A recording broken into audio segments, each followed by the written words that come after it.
Exclusive with me, Shavin said. We're coming to you live from outside the Parliament in the national capital. A day after the Parliament security breach tonight, we get you full details of the investigation that has been carried out. We get you details of who exactly is the mastermind. What are the links that are emerging right now? It's a multi-state agency probe that is being carried out.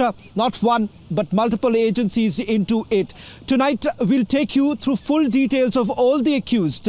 Where did they really come from? Who was really behind it? And what's the NGO link? The terror plot is now out in the open. A network investigation that we're going to bring to you tonight on This Is Exclusive. But up first, these are the headlines we're tracking for you at this hour.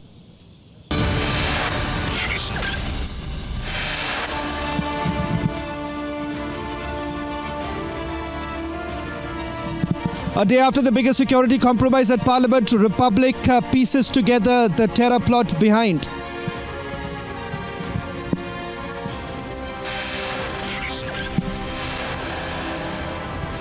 Republic investigation reveals terror plot was hatched for over 9 months across 11 locations in 6 states.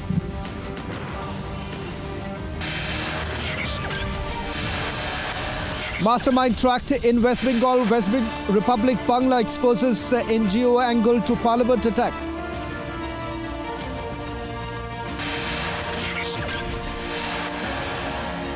Republic Canada gets the timeline of events. Accused Manorajan was lobbying for the past few weeks.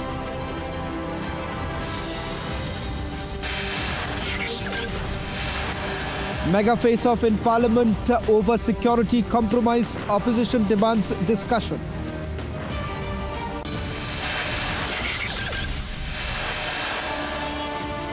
Prime Minister chairs high-level security meet over security breach. Top ministers present.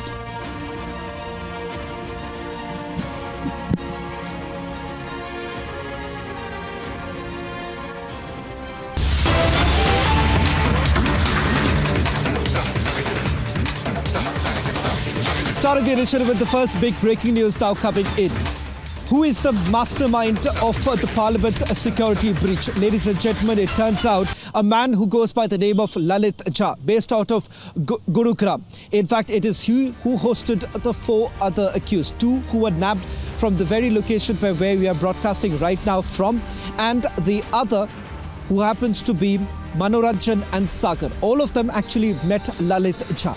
Who exactly is this man? How exactly is he associated with an NGO which has now been tracked to the state of West Bengal? In a short while from now, we're also going to play out that reaction coming in from Lalit Jha's partner, who's based out of West Bengal. In fact, it turns out that Lalit Jha was actually staying in Kolkata for about 3 years put together.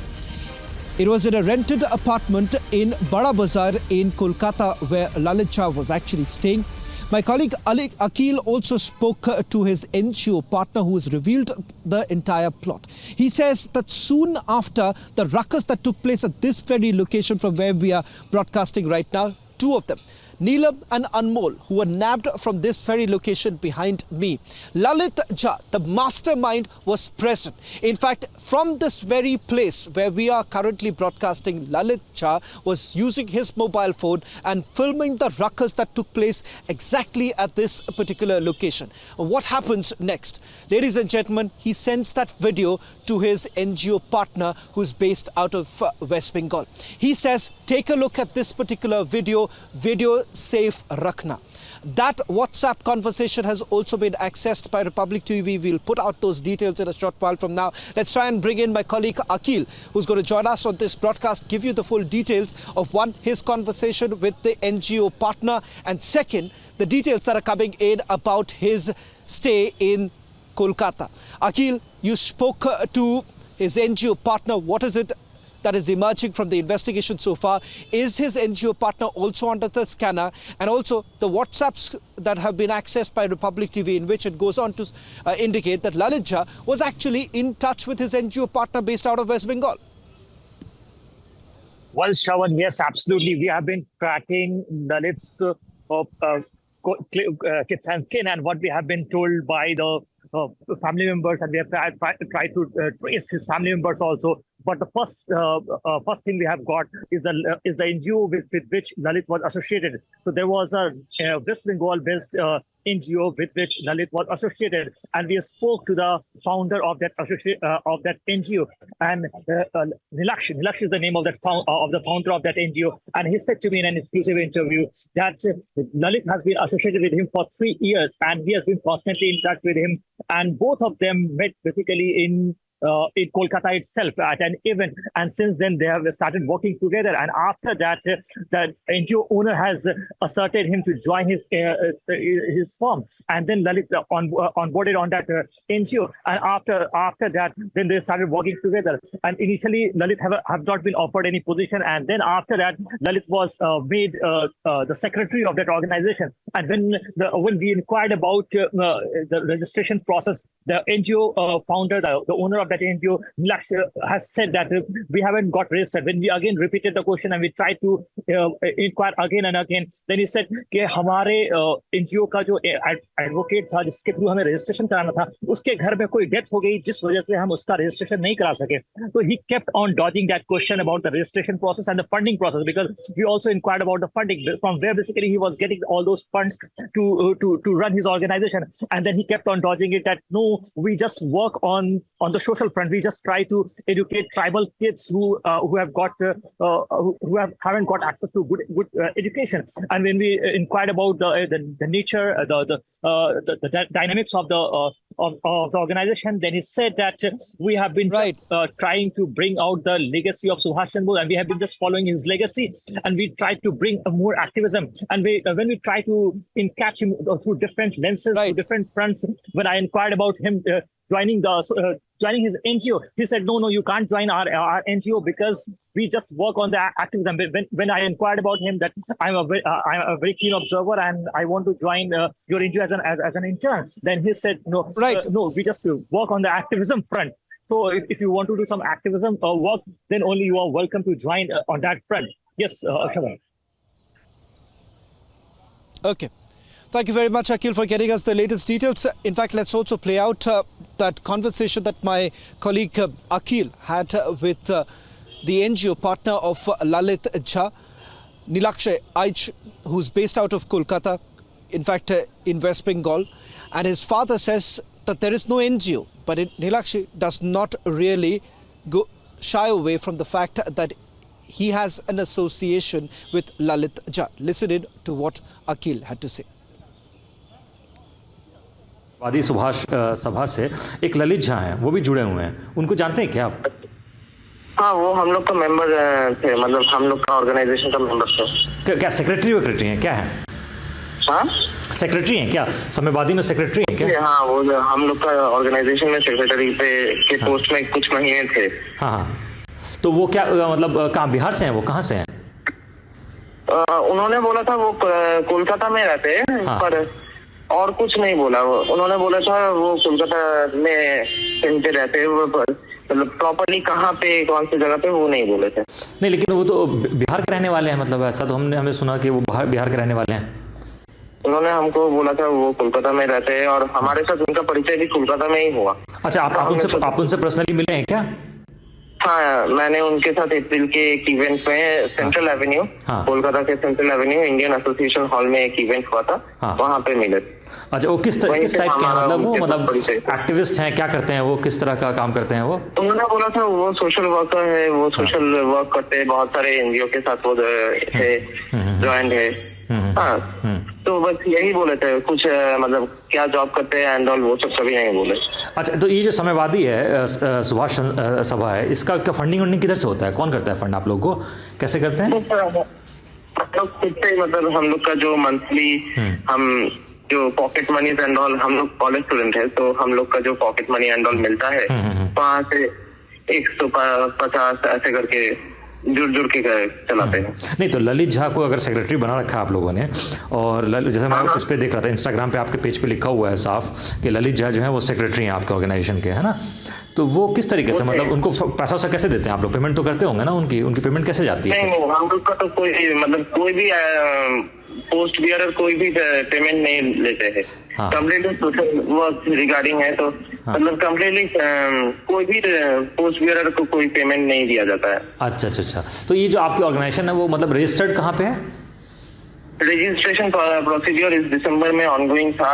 अब जो हम लोग का lawyer थे उनका कुछ घर में कुछ पर्सनल डेथ हुआ किसी का, इसीलिए वो थोड़ा पोस्टपोन हुआ है। तो अभी तक रजिस्ट्रेशन भी नहीं हुआ एनजीओ का, ये कह रहे हैं आप? नहीं, वो ऑनगोइंग था। अच्छा अच्छा भाई, ये चीज़ बताइए कि जो ललित झा हैं उनका जो नाम है वो आ गया उसमें सिक्योरिटी ब्रीच में, पार्लियामेंट में सिक्योरिटी ब्रीच हुआ है उसमें आ गया है ना? तो अच्छा। आप कह रहे हैं कि आप उनको जानते हैं? हाँ, मैं उनको देखा हूँ, परिचय हुआ है, जानता हूँ। हाँ, आप उनसे मिल भी चुके हैं। तो क्या वो उस तरह के वायलेंट आदमी है? क्या किया उन्होंने मतलब इस तरह? उनको देखते हुए मतलब वैसा कुछ भनक तो हमें लगा नहीं, मतलब हम उनको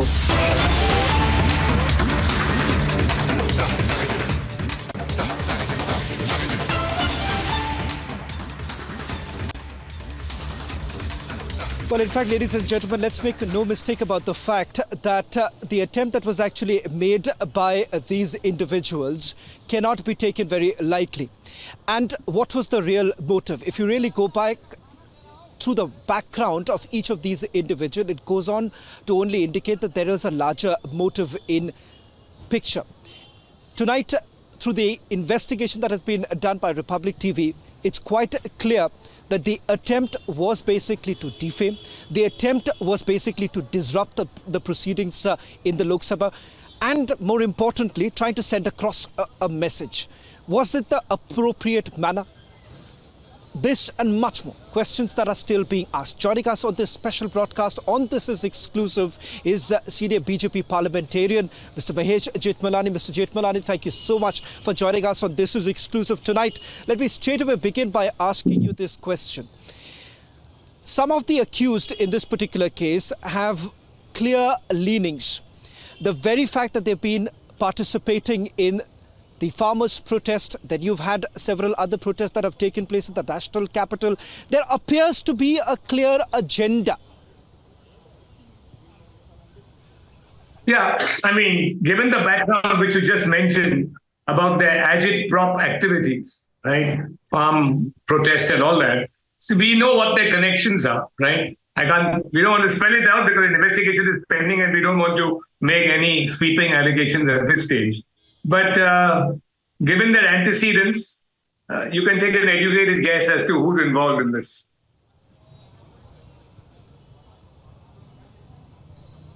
Mr. Jethmalani, there is a lot of hue and cry that took place in the parliament today. The Congress party has hit out at the Bharatiya Janata Party, saying that perhaps the Home Minister should make a statement on this entire matter.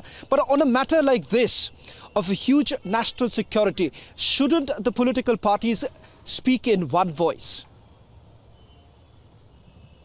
Absolutely, Shaban. I have no doubt that you should not be divisive in this issue. You shouldn't want premature statements from the Home Minister. The Home Minister was not in Delhi when this happened. And the investigation is ongoing. It is, from all accounts, revealing some very useful leads. And there is no point making a Home Minister making a statement in the House based on of an incomplete investigation. All members of Parliament, it behoves them, right, not to interrupt the investigation, right, not to politicize this by making it, by politicizing it within the House. Wait at an appropriate stage. I have no doubt that the Home Minister will himself make a statement after he has gathered all the facts. But it is also one of the dangers of making statements that you give leads to people who may be behind this entire attack on Parliament. The four perpetrators are not the only persons, I would imagine. So there is no point saying something which may give leads to people who are actual masterminds of this entire attempt. Mr. Jethmalani, I would also like to take this opportunity to share with you the investigation that has been done by my team. We've basically been able to piece together the activities of these individuals. And what is shocking is this. The very fact that there was a proper planning that was being done for over 9 months put together. The question that we are asking is that how is it really possible that any of them would have been able to travel all the way from Maharashtra, Karnataka, that too from air tickets? It does appear that someone is really behind it. As a fine legal mind, Mr. Jethmalani, can I then ask you this question? Do you believe that these are only puppets? The larger picture or the person behind it is yet to be unveiled? I think these are only people who have, they are foot soldiers of a dastardly act, right? They are foot soldiers. And the masterminds behind them have to be, by a very, very careful investigation, be unearthed. And I think they already will have some clues. Given the antecedents of these people, of the 4 persons who've been apprehended, and 1 more, I'm told already, right? I think from their antecedents, there are already leads which are being formulated, which have been obtained. And we should wait for the bigger picture. And the bigger picture will certainly, Shaman, I have no doubt, the bigger picture will reveal that this was a concerted conspiracy to disrupt parliament, right, and to spread terror. This is a terrorist act, make no doubt, make no mistake. Just because it was a smoke cracker, right, it doesn't mean that people were not terrorized. Parliamentarians did feel terrorized when it first happened, and it was meant to send shockwaves throughout the nation. A secure new parliament has been breached. And, if this can happen to legislators, if the legislators of security of legislatures is threatened in this manner, right, the entire country feels apprehensive. So this is a terrorist attack, and we should be very careful. And the masterminds will be unearthed, I have no doubt. Our agencies are on the job and they're very competent. They will find the masterminds, and I have no doubt that it will be a political conspiracy.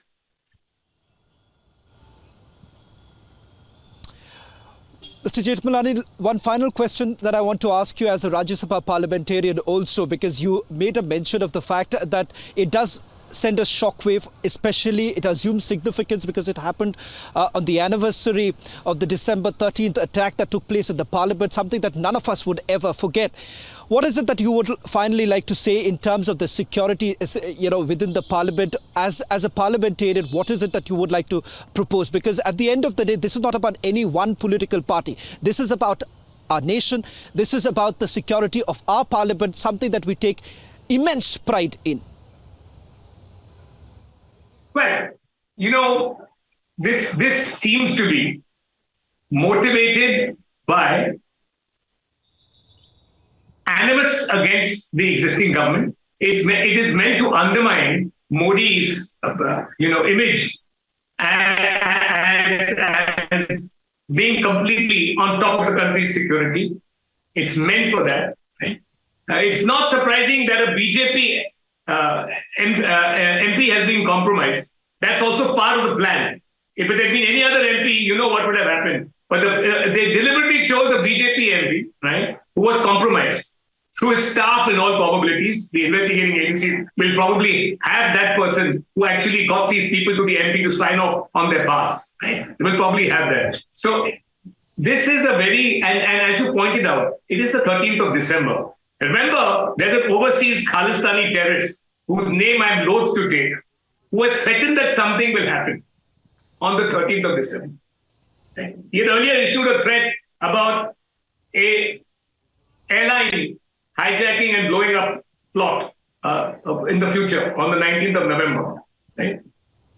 I think somebody has used this statement. Somebody has used this statement to spread that fear, to create a fear that there are forces, right, who are interested in creating this kind of commotion. So to take away the heat from themselves, they've chosen 13th December because it was proclaimed as a prospective date for attack by an outside force.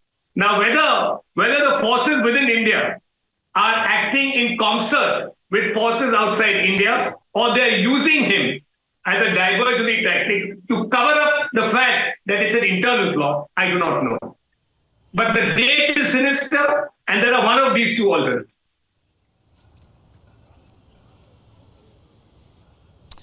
Well, Thank you very much, Mr. Mahesh Jetmalani, for joining us on This Is Exclusive. It's always a pleasure having you on our show.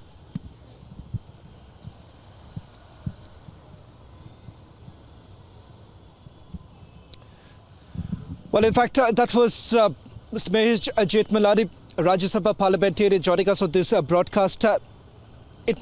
Make no mistake of the fact that there is a larger picture which is yet to be unveiled. From what we have been able to piece together, join the dots, it appears that there is an ulterior motive. Someone is actually behind it. Not just Lalit Jha, who appears to be the mastermind who provided the logistical support, but much more than that. But as we actually made a mention of the fact that the very day it was chosen to carry out this act inside the parliament, this was the anniversary of the parliament attack. Back in 2001, when Jaish-e-Mohammed terrorists stormed inside this parliament from the gates on the other side, that shook the conscience of the nation. We've lost our brave hearts in that attack that took place. Joining us tonight is also the DIG of the CRPF, who was present when this particular attack took place. We'll try and see if we could quickly go and get in a quick word from him in a short while from now, or perhaps we'll try and connect with him. Let's just see if we can connect with him right now and get in a quick word from him and perhaps get in more details. Sir, if you can hear me, you were present when this dastardly attack that took place inside the parliament. In fact, we're broadcasting live right now from outside the parliament. What really happened yesterday has once again brought in that fear that are we still very vulnerable? Okay, I can hear you very clearly, but can you hear me also? Sir, I can hear you. Please go ahead. Please go ahead. Okay. Okay. Sir, please go ahead. I was there when the attack took place on 13 December 2001. I was Joint Director Security, and we killed all the 5 terrorists who were Pakistanis in exactly 11 minutes, and 11 minutes more to complete the whole operation. Now, in this case, I am of the strong opinion that had the security been tight, things would not have happened like this. There, they had come with weapons, they had come in a car, and they were trained, and still they could not make it. Here, these people are untrained, these are just like foot soldiers, and they could do whatever they had done because of laxity on the part of the security. You have to ask something more. I want to add, if you I will add more. Okay, I'll continue. Let you go. People have been talking about here in terms of the Sir, the question that I was actually asking you, because you've been inside, you do understand the security layout. It was a 5-tier security, but despite that, you do have someone going inside, someone who's actually carried out a recce. Would you then say that is there a possibility all of this would have not been done without perhaps some help, some insider role? Well, whether help is there, insider is there, outsider is there, whatever is there, if the person on duty does his job correctly, rightly, whatever the reason may be, you may say that there were a number of people who were less in number, we could not do that. There are certain important areas, if they are covered, this could not have happened. See, one more thing is, Parliament estate, which includes Parliament House, Rajya Sabha, Lok Sabha, Annex Library. This is under the Honorable Speaker, Lok Sabha. The CRPC, the IPC, the Home Minister, the DG of Police, nobody, the Commissioner of Police, they are not responsible. The security of the Parliament, assisted by Delhi Police, CRPF, IB, whichever organization it is, they are responsible for the security of the Parliament House and parliamentarians. This had happened and they have been stopped time and again. I want to continue. Right. Okay. Now, Right. it is. Sir, I'm sorry, I'm really running short of time. Sir, my sincere apologies. Can you hear me? I can hear you. I can hear. Yeah. Yeah, I can hear Mr. you. Rao, I'm sorry I had to cut you short. We'll try and get you back on it because we are running a little short of time on this edition, but we'll try and reconnect with you. But thank you very much for putting this into perspective. We'll try and continue with our conversation because as you are also trying to help us understand the security layout inside and where perhaps the agencies may have actually gone wrong. That's all that we could pack at this edition of This Is Exclusive. On the other side, news and updates continue.